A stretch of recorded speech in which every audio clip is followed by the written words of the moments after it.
तुम हो कौन शिवा?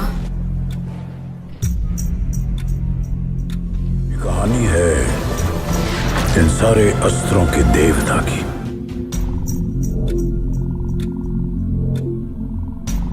कुछ चल रहा है इस दुनिया में ईशा। कुछ पुरानी शक्तियां हैं और उनके कुछ रक्षक हैं। Hello and welcome to Bollywood studios. दोस्तों, बॉलीवुड में 100 करोड़ या 125 करोड़ भी कमाने वाली फिल्मों के कलेक्शन का जिस तरह से ढिंढोरा पीटने का रिवाज रहा है, करण जौहर के बैनर धर्मा प्रोडक्शन की ब्रह्मास्त्र के लिए वो चीज नजर नहीं आई। बावजूद इसके कि प्रोड्यूसर्स की तरफ से फिल्म के आंकड़े बहुत अच्छे सामने आए हैं। कहा जा सकता है कि फिल्म ने बड़े अच्छे बेंचमार्क सेट किए हैं। इन्हें किसी भी सूरत में मामूली नहीं कहा जा सकता, बल्कि ये बॉलीवुड के इतिहास में न भूतो न भविष्यति टाइप का है। मतलब कि इसे कभी भी भुलाया नहीं जा सकता, और बाइकआउट के इस दौर में तो कभी भी नहीं। मतलब जहां 5-6 महीने में लगातार बैक टू बैक फिल्में फ्लॉप होती रही, चाहे वो मल्टी स्टारर फिल्में हो या सोलो सिंगल हीरो की रिलीज हो, फिल्म लगातार फ्लॉप हुई है। अब ऐसे में ये फिल्म सिर्फ 3 दिनों में दुनिया भर की खिड़की पर 200 करोड़ के आंकड़े को पार कर जाती है।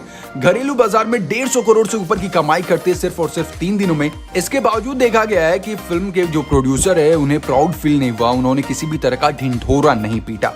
सिर्फ ब्रह्मास्त्र नहीं, हाल फिलहाल भारतीय सिनेमा के इतिहास में भी ऐसा नहीं दिखा। KGF 2 और RRR के प्रोड्यूसर्स ने कलेक्शन के हर बेंचमार्क को साझा किया। यहां तक कि तेलुगु की कार्तिकेय 2 के भी हिंदी बिजनेस को खूब प्रमोशन मिला, जो कुछ करोड़ के ही थे लगभग। कहने का मतलब यह है कि प्रोड्यूसर ठीक ठाक कलेक्शन को भी लेकर आसमान सिर पर उठाते दिखे हैं। अगर दावे सही है तो ब्रह्मास्त्र जैसी ब्लॉकबस्टर को लेकर आखिर इस तरह की चुप्पी के पीछे का रहस्य क्या है? मतलब प्रोड्यूसर ने पहले दिन वर्ल्ड वाइड 75 करोड़ की कमाई का आंकड़ा तो शेयर किया। एडवांस बुकिंग की रिपोर्ट और आंकड़ों के आने तक ये बहस आम हो गई कि कुछ ना कुछ गड़बड़ है। कंगना रनौत ने तो उसे फर्जी तक बता दिया। हालांकि धर्मा प्रोडक्शन ने पहले दिन की कमाई पर गर्व किया, लेकिन उसके बाद कोई भी आंकड़ा शेयर नहीं किया, जबकि ये नेगेटिव कैंपेन चलाने वालों के लिए एक तमाचे की तरह है। मतलब आप खुद देखिए कि फिल्म के कलेक्शन कितने जबरदस्त है। कह सकते हैं एक जादुई आंकड़ा ही है। मतलब 2022 में किसी ने ऐसा रिकॉर्ड नहीं बनाया। अगर कुछ फिल्मों को निकाल दिया जाए, RRR KGF को निकाल दिया जाए, तो ऐसे आंकड़े अभी तक सामने नहीं आए। अब कह सकते हैं कि सांच को आज क्या, फिल्म ने अगर 300 करोड़ से ज्यादा कमाई की है तो जाहिर सी बात है कि एक जश्न मनाना चाहिए, सिर्फ धर्मा प्रोडक्शन के लिए नहीं बल्कि पूरे बॉलीवुड के लिए।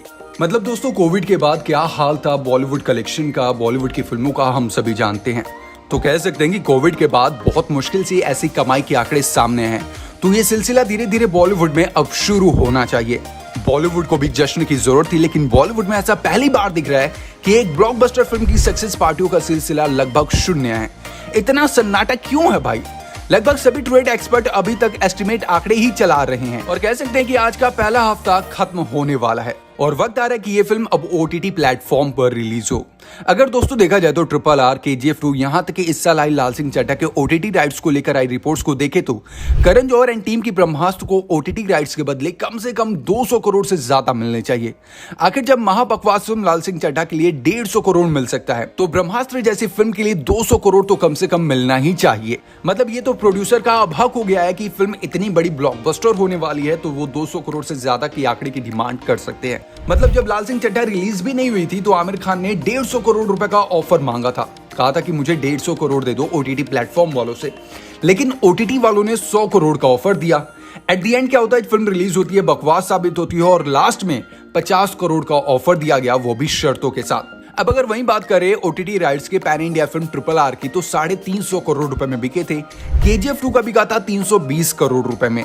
ब्रह्मास्त्र जैसी ऐतिहासिक पैन इंडिया फिल्म को कम से कम 200 करोड़ रुपए तो मिलने चाहिए, इतनी तो डिजर्व करती है।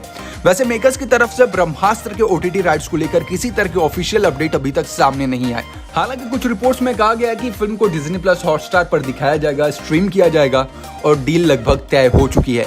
लेकिन कितने में हुई, कितना मिला, ये अभी सब कुछ डिटेल सामने नहीं आई। कह सकते हैं कि ऑफिशियली अपडेट सामने आना अभी बाकी है। लेकिन दोस्तों, इस पर आपकी क्या राय है? क्या फिल्म को 200 करोड़ मिलने चाहिए OTT प्लेटफॉर्म पर? क्या ये फिल्म डिजर्व करती है?